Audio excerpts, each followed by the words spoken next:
Hello friends, તમારું સ્વાગત છે મારા કિચનમાં। તો આજે આપણે બનાવીશું વધેલી રોટલીમાંથી બનતો એક નવો નાસ્તો, એટલે કે રોટી દાબેલી આજે આપણે બનાવીશું। જો તમે હજી સુધી અમારી ચેનલને સબસ્ક્રાઇબ ન કર્યું તો સબસ્ક્રાઇબ કરો અને આવા જ નવા વિડીયોની રેસીપી માટે તમે બેલ આઇકન બટનને પ્રેસ કરો। તો ચાલો બનાવીએ।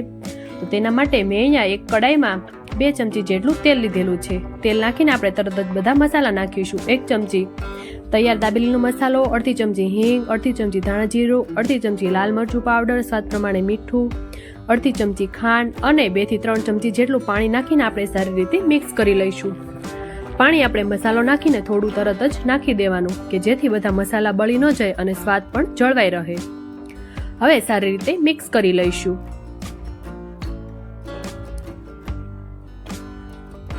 તો આ રીતે મિક્સ કરી લઈશું। ખાંડ પીગળી જાય ત્યાં સુધી આપણે તેને હલાવીશું। હવે તેમાં બાફેલા બટેટા નાખીશું। તો મેં અહીંયા 2 મીડિયમ એવા બાફેલા બટેટા લીધેલા છે। તો તેને પણ નાખીને સારી રીતે મિક્સ કરી લઈશું। તમે જે રીતે દાબેલી બનાવો એ રીતે તમારે મસાલો બનાવવાનો।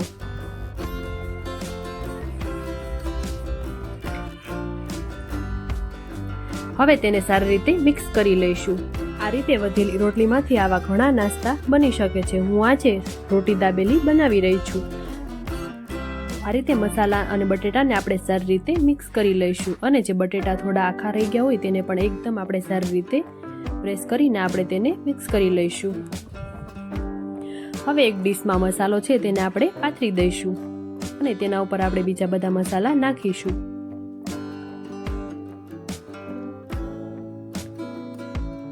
તો આ રીતે આપણે મસાલાને સારી રીતે પાથરી દઈશું। હવે તેના ઉપર ઝીણી સમારેલી ડુંગળી નાખીશું, તેને પણ સારી રીતે આપણે દાબી દઈશું અને થોડા દાડમના દાણા નાખીશું। દાબેલીમાં દાડમનો ટેસ્ટ ખૂબ જ સરસ આવે છે। હવે થોડા મસાલા શીંગના દાણા એ પણ આપણે નાખી દઈશું અને તેને પણ સારી રીતે દબાવી દઈશું અને ઉપરથી થોડા લીલા ધાણા નાખીશું અને તેને પણ આપણે સારી રીતે દબાવી દઈશું। હવે રોટી દાબેલી છે એટલે આપણે રોટલી ઉપર બધા મસાલા લગાવીશું। તો હવે અહીંયા હું થોડી લસણવાળી ચટણી છે તે લગાવી રહી છું। તો આપણે બધા મસાલા લગાવાય છે ત્યાં સુધીમાં અમારા વિડીયોને લાઈક, શેર અને સબસ્ક્રાઇબ કરો અને આવા જ નવા વિડીયોની રેસીપી માટે તમે બેલ આઇકન બટનને પ્રેસ કરો। હવે જે આપણે મસાલો બનાવેલો છે તે આપણે પાથરી દઈશું। તો આ રીતે આપણે એક બાજુ મસાલાને સારી રીતે પાથરી દેવાનો। હવે તેના ઉપર થોડા દાડમના દાણા નાખીશું, થોડા કાંદા નાખીશું અને થોડા લીલા ધાણા પણ નાખીશું અને બીજી સાઈડથી આપણે તેને વાળી દઈશું અને થોડું દબાવી દઈશું। હવે એક તવા ઉપર આપણે આ રોટી દાબેલીને શેકી લઈશું। તો હું અહીંયા આ દાબેલીને ઘીમાં શેકી રહી છું, પણ તમે બટરમાં પણ શેકી શકો છો। તો આ રીતે આપણે એક સાઈડ ઘી લગાવીને આપણે તેની સાઈડ ચેન્જ કરી દઈશું અને આ સમયે આપણે ગેસની ફ્લેમ સ્લો જ રાખીશું। જો ગેસની ફ્લેમ હાઈ હશે તો આપણી રોટી દાબેલી બળી જશે અને તેનો સ્વાદ પણ થોડો કડવો લાગશે। એટલે આપણે એકદમ સ્લો ગેસ ઉપર જ આપણે તેને શેકીશું।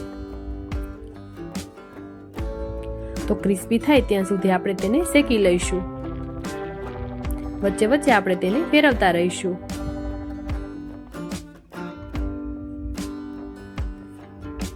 તો તમે જોઈ શકો છો આપણી રોટી દાબેલી તૈયાર છે, એકદમ ક્રિસ્પી એવી। હવે તેને આપણે કટ કરી લઈશું।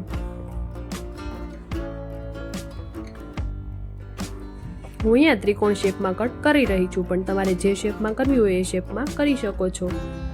હવે આપણે થોડી ઝીણી સેવ લગાવીશું। હવે આ રોટી દાબેલીને આપણે એક પ્લેટમાં સર્વ કરીશું અને જે આપણે મસાલા નાખેલા છે તેનાથી જ આપણે તેને ગાર્નિશ કરીશું। તો તૈયાર છે રોટી દાબેલી। દાડમના દાણા, મસાલા શીંગ, કાંદા, સેવ આ બધાથી આપણે તેને ગાર્નિશ કરીશું। તો તૈયાર છે રોટી દાબેલી। જો તમે આ રીતે ક્યારેય ન બનાવી હોય તો તમે આ રેસીપી જરૂરથી ટ્રાય કરજો અને મને કમેન્ટ બોક્સમાં જરૂરથી જણાવજો કે તમને આ રેસીપી કેવી લાગી। થોડી ઝીણી સેવ નાખીશું અને આંબલીની ચટણી સાથે આ રેસીપીને આપણે સર્વ કરીશું। તો તૈયાર છે ટેસ્ટી એવી દાબેલી। વિડીયો પસંદ આવે તો વિડીયોને લાઈક, શેર અને સબસ્ક્રાઇબ કરજો। Thank you for watching.